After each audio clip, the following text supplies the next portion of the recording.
Hello, welcome to the channel. I'm Charles Fratantoni with HomeSmart. Imagine this for a second. You've worked hard for your home, you've paid your mortgage, and you've built in equity. And then, one day, you find out your house has been sold out from underneath you, without your permission. Sounds like a movie plot, right? But this actually happened right here in Phoenix. A woman named DeAndrea Turner became the victim of this shocking crime. We'll get into why Phoenix is such a hotbed for scams like this, what it means for buyers and sellers in our market, and most importantly, how you can protect yourself so it never happens to you. I've been helping people buy and sell homes across the entire Phoenix metro area for more than 16 years. And as you can see from my 18 Phoenix Metro City vlog tours, I've gone in depth from Scottsdale to Chandler, Glendale to Gilbert, and everywhere in between. That means when you're ready to make a move, you're not just getting someone who knows the contracts, you're getting someone who knows the neighborhoods, the schools, the lifestyle, and the little details that make the difference between just buying a house and finding the right home. So if you've been thinking about buying, selling, or even if you just have questions about what's really happening in today's market, reach out to me. You can call, text, or email me anytime. And of course, don't forget to hit that subscribe button so you don't miss my next video on the Phoenix real estate market. So let's start at the beginning. DeAndrea Turner and her now ex-husband Keith bought their home in Phoenix, Arizona together and lived there as they raised their children. Keith kept the home when DeAndrea moved out, but his job as a long-haul trucker meant that the property would be left vacant for extended periods of time. During one of these vacant stretches, squatters moved in and took over the property. It being his primary residence, the house did have Keith and DeAndrea's personal documents in it. The clever squatters found them, assumed Keith and DeAndrea's identities, and used these documents to produce fraudulent identification. But they didn't stop there. They forged documents, hired a realtor, and listed the house for sale. The house quickly went under contract and sold. Someone paid $200,000 for a property that did not legally belong to the people who sold it. DeAndrea only found out when these squatters tried to cash checks in her name after the sale. You can imagine how surreal this must have felt. One day you think your house is safe, the next day it's been stolen out from under you. The squatter couple only met their downfall when they were unable to deposit checks in the rightful owners' names. It's nice imagining how frustrated they must have been to almost pull off their scam. Now, while this story made national news, it isn't an isolated case. Title fraud, deed theft, squatter scams, whatever you want to call them, they're on the rise in Phoenix and across the country. So how does something like this even happen? How can a couple of squatters actually sell a house they don't own? Let's talk about squatters for a moment. Squatters can be a real headache for property owners who have homes that can be vacant for periods of time. Rental properties, owners who travel or use the property as a vacation home. Squatters keep their eyes peeled for such properties, and when they find them, they simply break in and move in. And once they're in, they can be hard to move. While normal renters are invited onto a property with the owner's consent, if they stop paying rent, they don't in effect become squatters because there are legal protections and processes landlords need to undertake to evict renters. Squatters are uninvited guests, and they are afforded similar protections under the law, and property owners have to undertake a legal process to get them out. Isn't that wonderful? Even though squatters are in effect trespassing, which is illegal, they are innocent until proven guilty. So the process of eviction can become time-consuming if they refuse to come to the door or even engage. The laws for removing squatters are different from removing delinquent tenants, adding further complication. Property owners who attempt to remove squatters by force may expose themselves to a potential lawsuit for harassment or assault, so attorneys generally advise homeowners to play it by the book.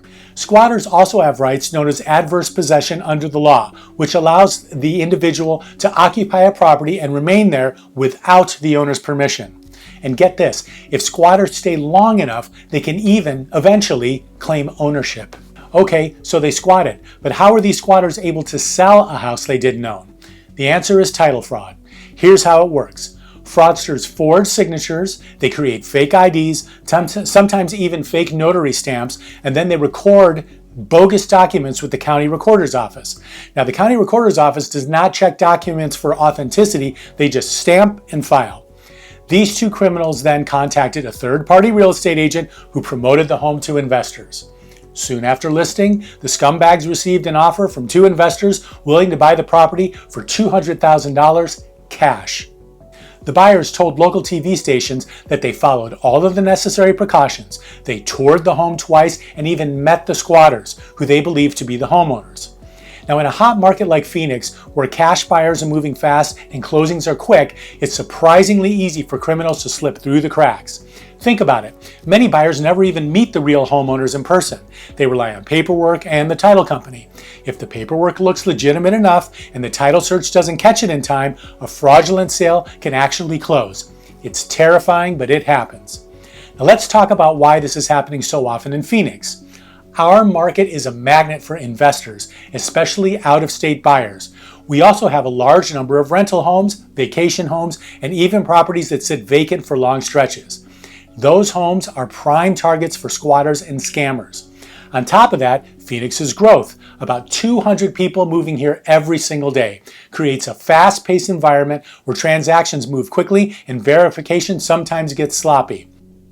That combination of demand, speed, and absentee ownership makes Phoenix one of the more vulnerable markets for scams like this. So how do you protect yourself? First, understand this. Title insurance only covers issues before you buy the home. It doesn't protect you if someone forges a deed and tries to steal your house later. That's a big misconception. Here are several simple yet often overlooked steps that can protect you. Number 1, monitor your property. Set up document recording alerts through the Maricopa County so you're notified when something is filed under your name or address. Number 2, Google alerts. Set for your address. You'll see if someone lists your home online. Number 3, secure documents. Never leave IDs, documents, or deed copies exposed inside the home. Number 4, use trusted title companies with verified processes and insurance. Number 5, act fast. If you feel something's off or get a title alert, call law enforcement, your attorney, and the recorder immediately. These steps might feel tedious, but they're cheaper than clearing up a frauded out home. Now let's not forget buyers, because imagine being the person who thought they bought this house. In this case, the title company is responsible for refunding the buyers their money and putting the home back in the rightful owner's name. So what can buyers do? Work only with trusted title companies and experienced real estate professionals. Don't rush into cash deals with strangers, and make sure every party is verified. And if something feels off, pause. That pause could save you hundreds of thousands of dollars. So what's the takeaway? Real estate is one of the safest and smartest investments you can make, but only if you're protected. Fraudsters are smart, but you can be smarter. If you'd like a copy of my free Phoenix Title Safety Checklist, drop your info in the comments and I'll send it right over. This guide will walk you through the exact steps to keep your home safe. And if you're buying or selling soon and want me to review your strategy, book a free consultation with me. I'll help you make sure your transaction is airtight. And here's my question for you. Have you ever heard of title fraud before today? Drop a comment below. I'd love to hear your thoughts. And of course, don't forget to hit like and subscribe. The market moves fast, but knowledge keeps you ahead of the game.